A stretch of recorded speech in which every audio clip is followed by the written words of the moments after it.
যুক্তরাষ্ট্রের president Donald Trump Greenland ইস্যুতে বিরোধের জেরে ইউরোপের কয়েকটি দেশের ওপর অতিরিক্ত শুল্ক আরোপের ঘোষণা দিয়েছেন। এর প্রভাবে আপৎকালীন বিনিয়োগ হিসেবে মূল্যবান ধাতুগুলোর চাহিদা বেড়েছে। ফলে আন্তর্জাতিক বাজারে আবারও রেকর্ড ভেঙেছে স্বর্ণ ও রূপার দাম। স্পট মার্কেটে গতকাল স্বর্ণের দাম 1.6% বেড়ে আউন্স প্রতি $4,669.09 পৌঁছেছে। এর আগে দিনব্যাপী কেনাবেচার এক পর্যায়ে মূল্যবান ধাতুটির দাম $4,689.39 পৌঁছায়, যা আধুনিক পণ্যবাজারের ইতিহাসে সর্বকালের সর্বোচ্চ।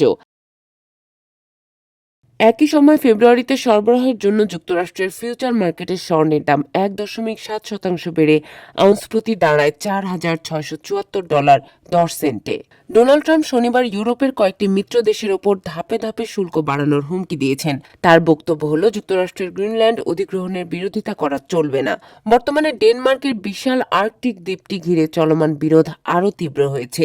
বিশ্ববাজারে গত বছর জুড়ে স্বর্ণের দাম বেড়েছে 64% বেশি। এছাড়া চলতি বছরের শুরু থেকে এখন পর্যন্ত মূল্যবান ধাতুটির দর বৃদ্ধির হার 8%-এরও বেশি। সংশ্লিষ্টরা জানান, যুক্তরাষ্ট্রের শ্রম বাজার এখনও দুর্বল ও অস্থিতিশীল। যদি কর্মসংস্থানের সুযোগ দ্রুত কমে যায় বা সমস্যা বাড়ে, তাহলে মার্কিন কেন্দ্রীয় ব্যাংক ফেডারেল রিজার্ভ ফেডের সুদহার আরও কমাতে পারে। তবে বাজার বিশ্লেষকদের ধারণা, ফেড 27 থেকে 28 জানুয়ারির বৈঠকে সুদহার অপরিবর্তিত রাখবে। তবে চলতি বছরে অন্তত 2 দফা 25 বেসিস পয়েন্ট করে সুদহার কমাতে পারে মার্কিন কেন্দ্রীয় ব্যাংক। অন্যদিকে স্পট মার্কেটে গতকাল রূপার দাম 3.5% বেড়ে আউন্স প্রতি $93.17 পৌঁছে।